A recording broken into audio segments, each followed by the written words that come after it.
ഭാരതത്തിന്റെ പുഞ്ചിരി തൂക്കുന്ന ഈ മനോഹര നിമിഷത്തിൽ ഞാനിപ്പോൾ നിൽക്കുന്നത് സ്വപ്നങ്ങൾക്ക് ചിറകുമുളയ്ക്കുന്ന ഒരു ഭൂമിയിലാണ്. കൂട്ടുകാരെ, ഇന്ന് ജൂലൈ 15 നമ്മുടെ പ്രിയപ്പെട്ട അൻസാർ വിദ്യാലയം ഒരു മായാലോകമായി മാറിയിരിക്കുന്നു.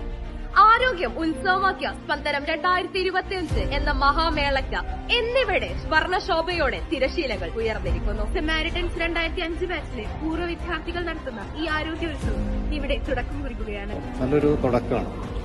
മെഡിക്കൽ ക്യാമ്പ് അവയർനെസ് പ്രോഗ്രാം ആ ബാച്ചിൽ ഏതാണ്ട് 18ഓളം ഡോക്ടേഴ്സ് ഉള്ള ബാച്ചാണ്. മറ്റ് പല ഫീൽഡിലുമുണ്ട്. സ്പന്ദനം എന്ന പേരിൽ ഒരു മെഡിക്കൽ ക്യാമ്പ് നടത്തുകയാണ്. ഇവിടുത്തെ ടീച്ചിങ് സ്റ്റാഫിനും അതുപോലെ നോൺ ടീച്ചിങ് സ്റ്റാഫിനും കുട്ടികൾക്കുമൊക്കെ ഉപകാരപ്പെടുന്ന രീതിയിൽ ബ്ലഡ് ഡൊണേഷൻ ക്യാമ്പും അതുപോലെ medical checkup, vision screening, awareness class, അങ്ങനെ പല വിഭാഗങ്ങളിലായിട്ടുള്ള പരിപാടികൾ സംഘടിപ്പിച്ചുകൊണ്ട് So I really feel satisfied with this. ഹോസ്പിറ്റലിൽ അങ്ങനെയൊക്കെ പോയി ഡോക്ടറെ കാണാനും ഒരു ചെക്കപ്പ് ഒക്കെ ചെയ്യാനും ഒക്കെ അതിനുവേണ്ടി ഒരു ഡേ കണ്ടെത്തുക എന്നുള്ളത് കുറച്ച് ബുദ്ധിമുട്ടുള്ള ഒരു ഷെഡ്യൂളാണ് ഇപ്പോൾ. അപ്പോൾ അങ്ങനെ ഒരു സൗകര്യം നമ്മുടെ സ്കൂളിൽ തന്നെ നടക്കാന്ന് പറയുമ്പോൾ പേഴ്സണലി ഇത് വളരെ ഉപകാരപ്പെട്ടു.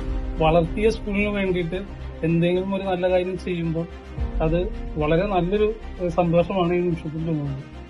നമുക്ക് ഉണ്ടായിരുന്ന ഏറ്റവും പ്രധാനപ്പെട്ട വെല്ലുവിളി എന്ന് പറയുന്നത് നമ്മുടെ ഈ ഡോക്ടേഴ്സിന്റെ ഒക്കെ ഷെഡ്യൂൾ അഡ്ജസ്റ്റ് ചെയ്യുക എന്നുള്ളതാണ്. കാരണം ഇവരൊക്കെ ഇപ്പം നിലവിൽ വളരെ പ്രമുഖമായ ആശുപത്രികളിൽ പോസ്റ്റുകളിലൊക്കെ നല്ല പോസ്റ്റുകളിൽ ജോലി ചെയ്യുന്ന ഡോക്ടേഴ്സാണ്. ഒരു സമാരിറ്റൻസ് 2005 ബാച്ച് ഇറങ്ങി തിരിച്ചിട്ടുള്ളത് വെറും ഒരു ആഘോഷം എന്നുള്ള ഒരു തീമിലല്ല. നമ്മളൊരു 20 years ആയിട്ട് ഒരു അലൂമിനി ഗാദറിംഗ് പ്ലാൻ ചെയ്തിട്ടുണ്ട്, ഓഗസ്റ്റ് 19 ഒരിക്കൽ കൂടി എന്ന് പറഞ്ഞിട്ട്.